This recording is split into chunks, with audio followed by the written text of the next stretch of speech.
You know that feeling. It's Monday morning, you've got a dozen things on your to-do list, and by Wednesday, you've accomplished maybe one of them. You're not lazy. You're not unmotivated.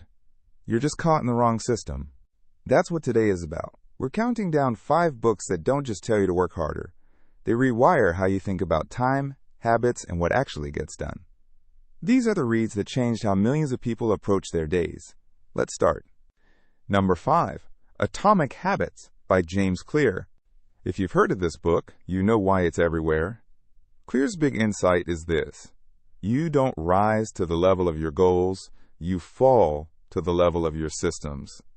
Most productivity books tell you to think bigger, dream harder. Atomic Habits does the opposite. It says forget about transformation. Focus on tiny 1% improvements stacked over time. The core framework is called habit stacking. You take a habit you already do, like pouring your morning coffee, and attach a new habit to it. Morning coffee, then 10 push-ups. It sounds small. It is small. But small is the point. Clear argues that motivation is overrated. Environment and friction matter far more. Readers often say this book clicks because it doesn't demand you overhaul your life overnight. It's for anyone frustrated by failed New Year's resolutions, anyone who's tried and crashed before. The book is packed with actionable frameworks you can use today. Number 4, Deep Work by Cal Newport. Calm down. Deep work is about to make more sense than it ever has. Newport's argument is provocative. Shallow work, emails, meetings, busy work, feels productive but isn't. Real value comes from focused, undistracted thinking.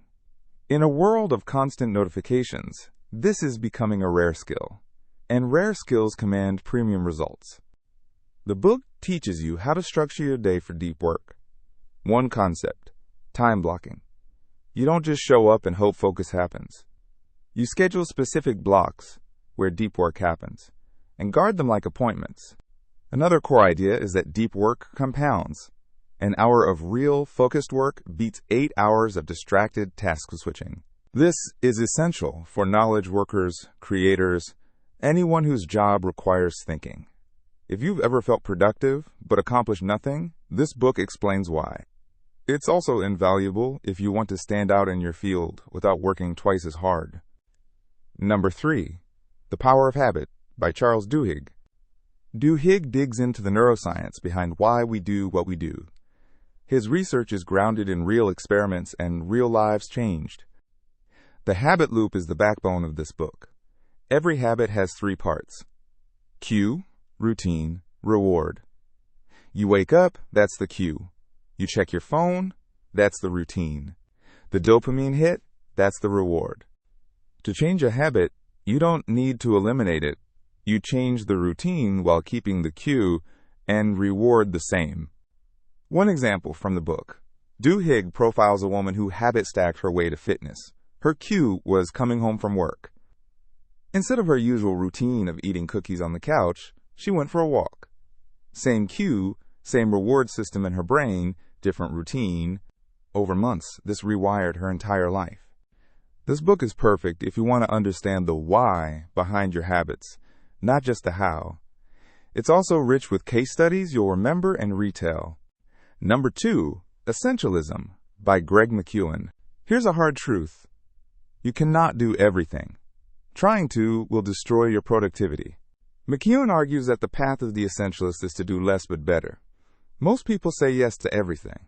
Essentialists say yes strategically and no to everything else. It sounds simple. It's not. One framework from the book: the 80-20 principle applied ruthlessly. In most areas, 20% of your effort produces 80% of your results.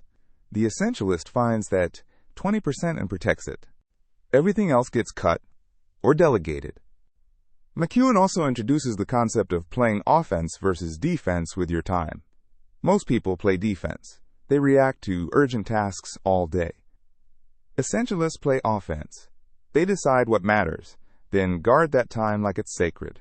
This is for people drowning in commitments, for perfectionists who can't say no, for anyone who feels busy but not fulfilled. If you read one book on focus and clarity, essentialism rewires how you approach decisions. Number 1, Make Your Bed by Admiral William H. McRaven. This is a short book. It's also profound. McRaven is a retired Navy SEAL admiral. He taught SEAL trainees for years. One core lesson he learned: the person who makes their bed every morning is already winning their day. It sounds like a cliche. The book proves it's not. The idea is psychological. Making your bed is the first task of the day.